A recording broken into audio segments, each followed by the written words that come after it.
Vejam a criança. O menino é pálido e magro. Usa uma camisa de linho puída e esfarrapada. Atiça o fogo na copa.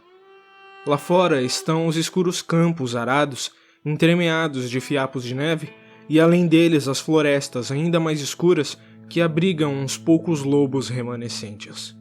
Sua família é tida por cortadores de lenha e carregadores de água, mas seu pai, na verdade, sempre foi um mestre-escola. Ele se afoga na bebida. Cita poetas cujos nomes hoje estão esquecidos. O menino se agacha junto ao fogo e o observa. A noite em que você nasceu. 33. Os Leonídeos era como chamavam.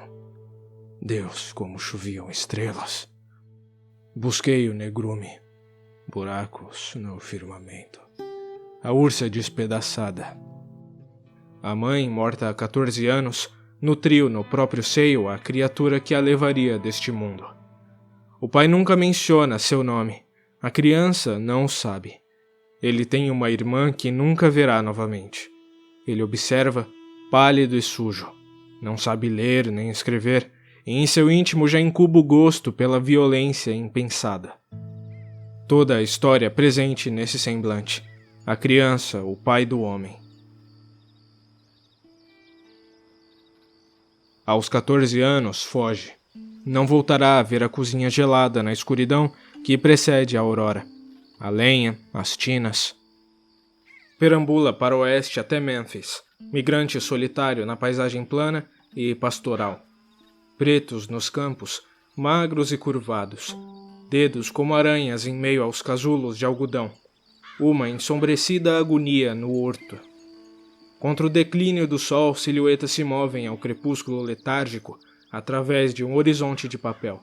Um lavrador escuro e solitário atrás de mula e grade, pelo aluvião encharcado de chuva rumo à noite. 1 ano depois está em St. Louis. É levado a New Orleans a bordo de uma chata. 42 dias no rio. À noite os vapores uivam morosos pelas águas negras, iluminados como cidades à deriva. Eles desmontam a barcaça e vendem a madeira. E ele caminha pelas ruas e ouve línguas que nunca ouvira antes. Mora em um quarto acima do pátio nos fundos de uma taverna. E desce à noite como alguma fera de contos de fada para brigar com os marinheiros. Não é grande, mas tem pulsos grandes, mãos grandes. Os ombros são estreitos. O rosto da criança permanece curiosamente intocado por trás das cicatrizes, os olhos singularmente inocentes. Lutam com punhos, com pés, com garrafas ou facas. Todas as raças, todos os tipos. Homens cuja fala soa como o grunhido de grandes macacos. Homens de terras tão distantes e exóticas que, parado ali vendo-os sangrar na lama, ele sente que a própria humanidade foi vingada. Certa noite, um contramestre maltês dá um tiro em suas costas com uma pequena pistola. Girando para confrontar o homem, é baleado de novo, pouco abaixo do coração. O homem foge, e ele se apoia no balcão com o sangue escorrendo por sua camisa. Os outros desviam o olhar. Após um instante, ele senta no chão. Jaz em um catre no quarto de cima por 2 semanas aos cuidados da mulher do taverneiro. Ela traz suas refeições, leva embora seus dejetos.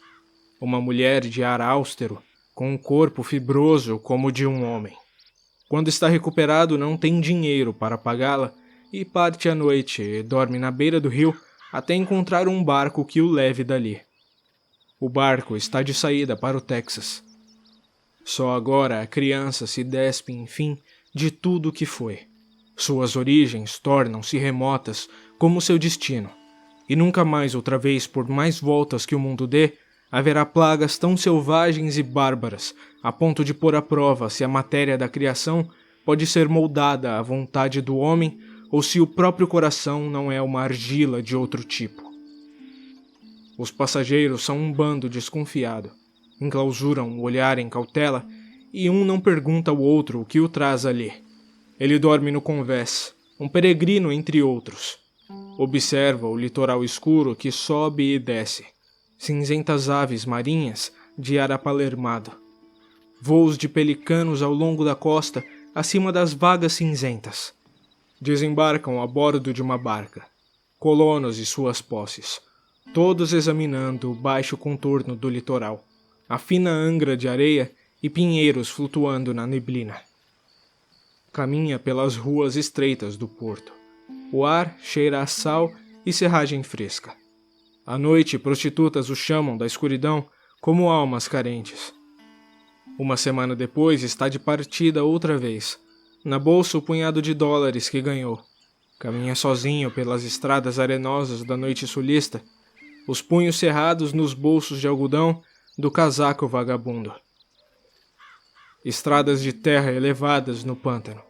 Bandos de garças brancas como velas em meio ao musgo. O vento é cortante e folhas trotam à beira do caminho e desabalam pelos campos noturnos. Ele segue o rumo norte através de pequenos povoados e fazendas, trabalhando em troca de pagas diárias e cama e comida. Vê um parricida sendo enforcado em uma aldeia na encruzilhada e os amigos do homem correm e puxam suas pernas. E ele pende morto da corda enquanto a urina escurece sua calça. Trabalha em uma serraria, trabalha em uma casa para pacientes de difteria. Aceita como pagamento de um fazendeiro uma mula velha, e no dorso desse animal, na primavera do ano de 1849, atravessa a atual República de Fredônia e entra no vilarejo de Nacogdoches.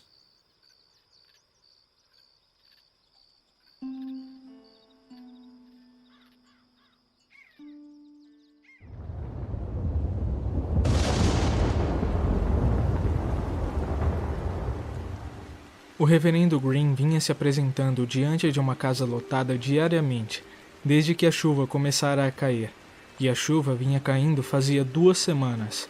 Quando Kid se enfiou dentro da tenda de lona esfarrapada, havia espaço para ficar de pé junto às paredes, um lugar ou 2, e de tal forma 3 andavam os corpos molhados e sem banho, que estes saíam de súbito para o aguaceiro vez e outra em busca de ar fresco, antes que a chuva os obrigasse a entrar novamente. Permaneceu com outros como ele na parede do fundo. A única coisa que poderia tê-lo diferenciado em meio àquela multidão era o fato de que não estava armado. "Amigos", disse o reverendo, "ele não conseguia ficar de fora desses antros do inferno. Antros do inferno bem aqui em Nacogdoches. Eu disse a ele, vai levar o Filho de Deus ali dentro com você? E ele disse, não vou. E eu disse, não sabe o que ele disse, eu vou seguir você por todo sempre até o fim da jornada? Bem, ele disse, não pedi a ninguém para ir onde quer que seja. E eu disse, amigo, não precisa pedir. Ele vai acompanhar você em cada passo do caminho, querendo ou não. Eu disse, amigo, não pode se livrar dele.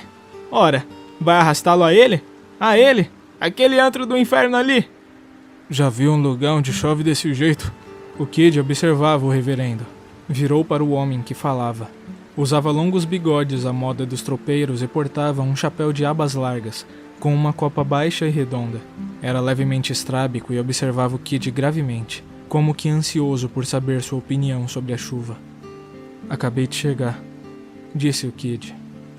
Bom, eu nunca vi nada igual. O Kid concordou com a cabeça. Um sujeito enorme vestindo um impermeável de oleado entrara na tenda e removera o chapéu. Era calvo como uma rocha, e não tinha traço de barba e nenhuma sobrancelha acima dos olhos, tampouco cílios.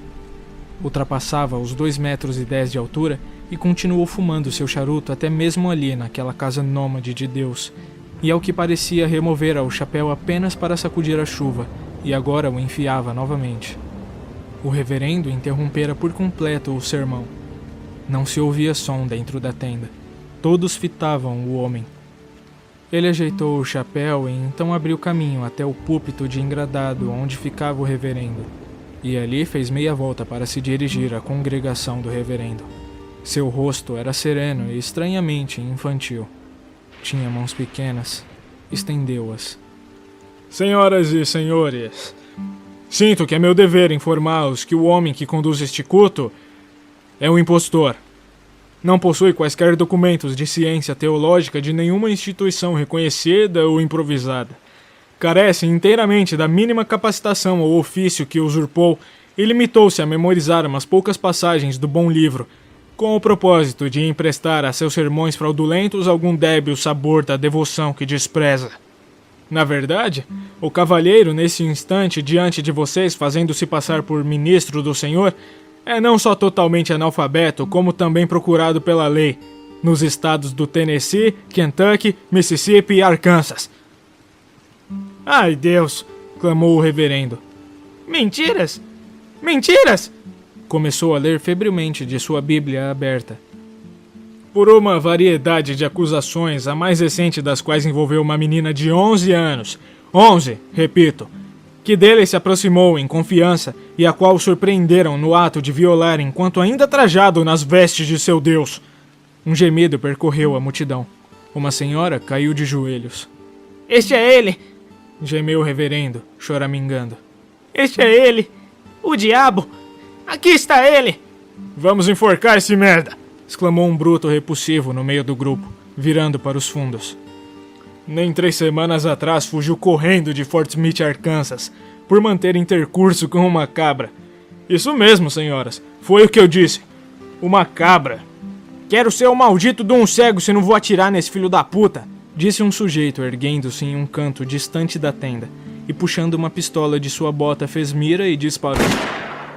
O jovem tropeiro na mesma hora sacou uma faca de sua roupa, rasgou a tenda e evadiu-se sob a chuva. O Kid o seguiu. Curvados, correram através da lama na direção do hotel. O tiroteio já era geral dentro da tenda, e uma dezena de passagens haviam sido abertas na lona e a multidão saía. As mulheres gritando, gente atropelada, gente pisoteada na lama. O Kid e seu parceiro chegaram à varanda do hotel e limparam a água de seus olhos e viraram o olhar. Ao fazê-lo, a tenda começou a balançar e a vergar, e como uma gigantesca medusa ferida vagarosamente tombou, arrastando ao chão as paredes de lona rotas e os cabos puídos. O calvo já estava no balcão quando entraram. Na madeira lustrosa diante dele havia 2 chapéus e um punhado duplo de moedas. Ele ergueu o copo, mas não para eles. Ficaram de pé junto ao balcão e pediram um uísque. E o Kid tirou seu dinheiro, mas o barman empurrou de volta com o polegar e abanou a cabeça. Esta é por conta do juiz, disse. Beberam. O tropeiro baixou o copo e fitou o Kid. Ou pareceu fazê-lo. Não dava para ter certeza sobre a direção de seu olhar. O Kid olhou para a ponta do balcão, onde estava o juiz. O balcão era tão alto que não era qualquer homem que conseguia apoiar os cotovelos no tampo, mas batia apenas na altura da cintura do juiz, e este permanecia com a palma das mãos apoiada na madeira, ligeiramente curvado, como que prestes a dar uma nova declaração. Agora entravam homens em profusão pela porta, sangrando, cobertos de lama, praguejando. Reuniram-se em torno do juiz. Um destacamento era montado para ir atrás do pregador. Juiz, como sabia dos podres daquele vagabundo? Podres? Disse o juiz. Quando esteve em Fort Smith? Fort Smith? De onde conhecia o homem para saber tudo aquilo sobre ele? Quer dizer, o reverendo Green. Isso mesmo. Imagino que o senhor estava em Fort Smith antes de vir para cá? Nunca estive em Fort Smith em toda a minha vida. Duvido que ele tenha estado. Olharam uns para os outros. Então onde foi que cruzou com ele? Nunca pus os olhos no sujeito até hoje. Nem sequer ouvi falar dele. Ergueu o copo e bebeu. Um silêncio estranho pairou no ambiente. Os homens pareciam efígies de barro. Então alguém enfim começou a rir. Depois outro. Logo todos riam juntos. Pagaram uma bebida para o juiz.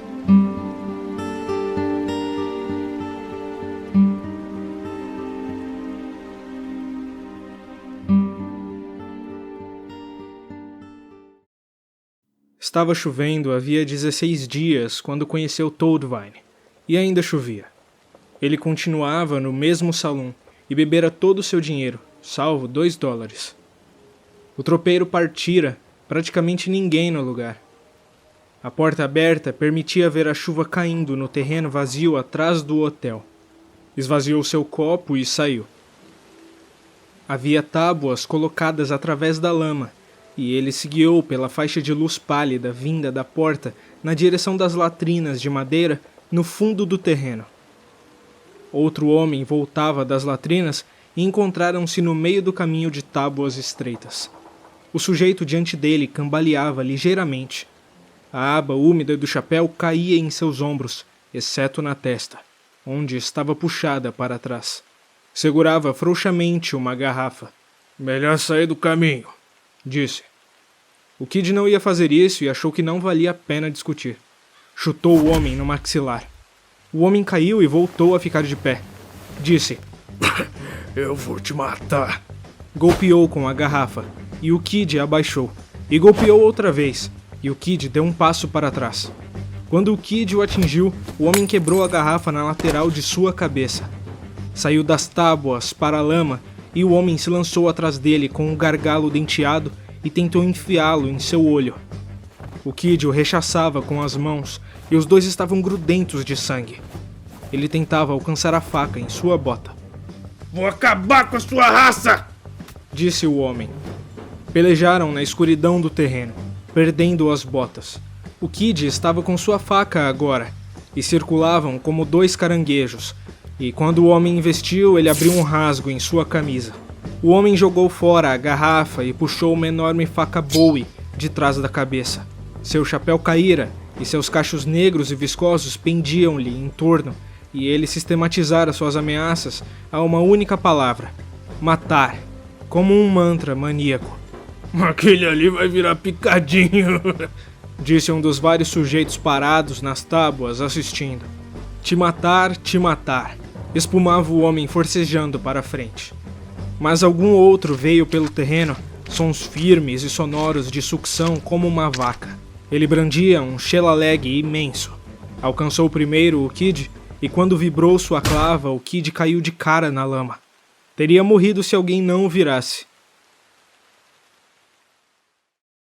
Quando acordou era dia, e a chuva cessara, e viu-se erguendo o olhar para o rosto de um homem de cabelos longos, completamente coberto de lama. O homem dizia alguma coisa para ele. "O quê?" disse o Kid. "Eu disse, estamos quites." "Quites?" "Quites. Porque se quer mais alguma coisa de mim, juro pelo demônio que vai ter." Ele olhou para o céu. Muito alto, muito pequeno. Um abutre. Olhou para o homem. "Meu pescoço tá quebrado", disse. O homem ergueu o olhar para o terreno e cuspiu e tornou a encarar o rapaz. "Consegue levantar?" "Sei lá. Não tentei." "Não queria quebrar seu pescoço." "Não." "Queria te matar." "Ninguém conseguiu ainda." Cravou as garras no barro e impulsionou o corpo. O homem sentava nas tábuas com as botas do lado. "Não tem nada quebrado aí", disse. O Kid observou o dia com um olhar duro. "Onde estão minhas botas?" disse. O homem estreitou os olhos. Flocos de lama seca caíram do seu rosto. "Vou ter que matar algum filho da puta se pegaram minhas botas." "Ali parece uma." O Kid atravessou o barro com esforço e apanhou uma bota. Andou penosamente pelo terreno, apalpando montículos de lama possíveis. "Essa é sua faca?" disse. O homem estreitou os olhos. "Parece que sim", disse. O Kid a jogou em sua direção e ele se curvou e a apanhou e limpou a imensa lâmina na perna da calça. "Pensei que alguém tinha te roubado", disse para a faca.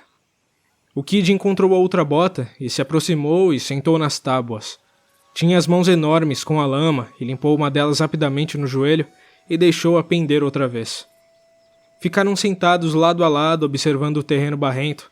Havia uma cerca de estacas nos limites do terreno e além dela um menino tirava água de um poço e havia galinhas ali. Um homem veio pela porta da tasca e andou pelas tábuas na direção da casinha. Parou onde estavam sentados e olhou para os dois e então desviou pisando na lama. Após algum tempo voltou e pisou na lama outra vez, contornando e depois subiu de novo nas tábuas. O Kid olhou para o outro. Sua cabeça era esquisitamente estreita e seu cabelo estava emplastrado de lama em um penteado bizarro e primitivo. Em sua testa haviam sido marcadas a fogo as letras H T, e mais abaixo e quase entre os olhos, a letra F. E os sinais eram largos e vivos, como se o ferro houvesse sido deixado ali por tempo demais. Quando se virou para olhar o Kid viu que não tinha orelhas. Ficou de pé e embanhou a faca, e caminhou pelas tábuas com as botas na mão, e o Kid se ergueu e o seguiu. A meio caminho do hotel, o homem parou e olhou para o barro, e então sentou nas tábuas e enfiou as botas com lama e tudo. Depois ficou de pé e se meteu pelo terreno para apanhar algo. "Dá só uma olhada nisso", disse. "A droga do meu chapéu?" Não dava para dizer o que era. Um negócio morto. Ele o sacudiu, o enfiou na cabeça e foi em frente, e o Kid o seguiu. A taverna era um recinto comprido e estreito com paredes revestidas de lambris envernizados. Havia mesas junto à parede e escarradeiras no chão. Nada de clientes. O barman ergueu os olhos quando entraram e um negro que estava varrendo o chão encostou a vassoura na parede e saiu. "Cadê o Sidney?" disse o homem em seu traje de lama. "Na cama, eu acho." Foram em frente. "Toadvine!" chamou o barman. O Kid olhou para trás. O barman saíra de trás do balcão e ia atrás deles. Cruzaram a porta através do saguão do hotel na direção da escada, deixando uma variedade de formas enlameadas atrás de si pelo assoalho. Quando subiam a escada, o funcionário na recepção curvou-se e os chamou. "Toadvine!" Ele parou e olhou para trás. "Ele vai atirar em vocês." "O Sidney?" "O Sidney." Continuaram a subir a escada. Após o último lance, ficava um longo corredor com uma janela na ponta. Havia portas envernizadas nas paredes e tão próximas que poderiam ter sido armários. Toadvine seguiu adiante até chegar ao fim do corredor. Ficou à escuta na última porta e olhou para o Kid. "Tem um fósforo?" O Kid procurou nos bolsos e sacou uma caixinha amassada e cheia de manchas. O homem a pegou. "Preciso de um pouquinho de mecha aqui", disse. Estava esmagando a caixa e empilhando os pedaços contra a porta. Acendeu um fósforo e ateou fogo na pilha. Empurrou a pequena pilha de madeira queimando por baixo da porta e acrescentou mais fósforos. "Ele tá aí dentro?" disse o rapaz. "É isso que a gente vai dar um jeito de descobrir." Uma espiral escura de fumaça subiu, uma chama azulada de verniz queimando. Agacharam-se no corredor e assistiram. Fiapos de fogo começaram a subir pelas almofadas e as chamas foram cuspidas de volta. Os dois observando pareciam formas escavadas de um pântano. "Bate na porta agora", disse Toadvine. O Kid ficou de pé. Toadvine se ergueu e esperou. Ouviam as chamas estalando dentro do quarto. O Kid bateu. "Melhor bater mais forte que isso. O homem bebe um bocado." Ele fechou o punho e esmurrou a porta umas 5 vezes. "Que diabo?" disse uma voz. "Lá vem." Esperaram. Seu grande filho de uma puta!" disse a voz. Então a maçaneta girou e a porta abriu. Vestia a roupa de baixo e segurava na mão a toalha usada para girar a maçaneta. Quando deu com os dois, girou nos calcanhares e começou a voltar por onde viera. Mas Toadvine agarrou-o pelo pescoço e com uma torção atirou-o ao chão e, segurando-o pelos cabelos, começou a arrancar um olho da órbita usando o polegar. O homem agarrou seu pulso e mordeu. "Chuta a boca dele!" gritou Toadvine. "Chuta!" O Kid atravessou o quarto até passar pelos dois, girou e deu um chute no rosto do homem. Toadvine segurava sua cabeça para trás pelos cabelos. "Chuta!" gritou. "Vamos, chuta ele, viado!" Ele chutou. Toadvine mexeu a cabeça ensanguentada e olhou para ela e deixou que caísse no assoalho. E ficou de pé e foi sua vez de chutar o homem. 2 sujeitos observavam do corredor. A porta ardia inteira, bem como parte da parede e do teto. Saíram e seguiram pelo corredor. O recepcionista vinha subindo a escada de 2 em 2 degraus. "Toadvine, seu filho da puta!" disse. Toadvine estava 4 degraus acima dele, e quando o chutou, atingiu sua garganta. O recepcionista sentou na escada. Quando o Kid passou por ele, acertou na lateral da cabeça e o recepcionista desabou e começou a deslizar na direção do patamar. O Kid pulou por cima dele e desceu ao saguão, e atravessou a porta da frente e saiu. Toadvine corria pela rua gesticulando com os punhos acima da cabeça e rindo como um louco. Parecia um grande boneco de voodoo que ganhara vida, e o Kid parecia outro. Atrás deles, as labaredas queimavam dos cantos no topo do hotel, e nuvens de fumaça escura acendiam na quente manhã texana. Ele deixara a mula com uma família de mexicanos que cuidava de animais na periferia da cidade, e chegou ali com um olhar esgazeado e sem fôlego. A mulher abriu a porta e olhou para ele. "Vim pegar minha mula", ofegou. Ela ficou olhando para o homem por um instante, depois gritou na direção dos fundos. Ele contornou a casa. Alguns cavalos estavam amarrados no terreno e havia uma carroça chata encostada na cerca com uns perus empoleirados fitando o vazio. A velha senhora chegara à porta dos fundos. "Nito!" gritou. "Hay un cavaleiro aqui! Venga!" Ele atravessou o barracão até a sala dos arreios e pegou sua cela arruinada e seu rolo de coberta e os trouxe consigo. Encontrou a mula e a desamarrou, e emparelhou-a com o cabresto de couro cru e a levou até a cerca. Apoiou-se com o ombro no animal e jogou a sela por cima e o encilhou, a mula jogando e refugando e batendo a cabeça na cerca. Levou-a através do terreno. A mula continuava sacudindo a cabeça, como se houvesse alguma coisa em suas orelhas. Levou-a até a estrada. Ao passar pela casa, a mulher veio caminhando em sua direção. Quando viu que enfiava o pé no estribo, começou a correr. Ele se aprumou na sela escangalhada e incitou a mula adiante. Ela parou no portão e observou-o partir. Ele não olhou para trás. Quando passou de novo pela cidade, o hotel estava em chamas e os homens assistiam, sentados ao incêndio. Uns segurando baldes vazios. Alguns homens assistiam ao fogo no dorso de cavalos e um desses era o juiz. Quando o Kid passou, o juiz virou e o viu. Ele girou o cavalo, como se quisesse que o animal também o visse. Quando o Kid olhou para trás, o juiz sorriu. O Kid espicaçou a mula e seguiram afundando no barro e passando pelo velho forte de pedra junto à estrada para oeste.